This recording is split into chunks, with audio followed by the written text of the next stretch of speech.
Ang pinaka-importante sa health natin at saka sa weight loss journey natin ay ang pag-fasting talaga.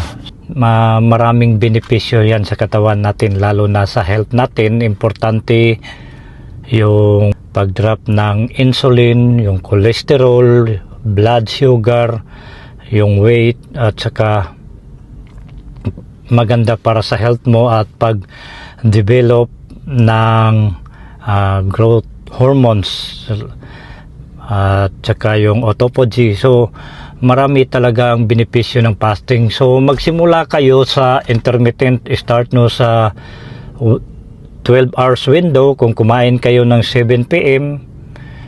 then kakain kayo morning 7 a.m. So yan ang 12 hours window na fasting nyo. Then next naman yung 16 or 18, and then kunin nyo yung OMAD, 1 meal a day o 24 hours fasting o 1 day.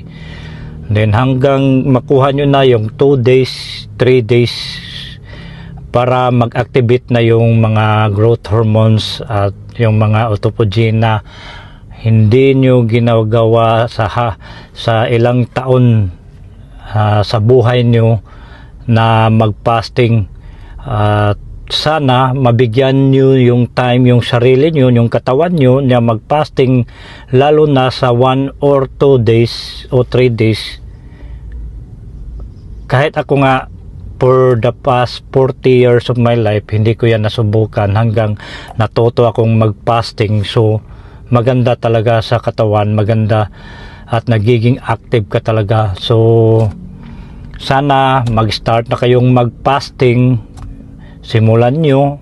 Then kahit every month mag 1 day kayo, then in the next month kunin nyo yung 2 days para naman yan sa katawan nyo, para the more you fast, the more you live longer. So ganun yun.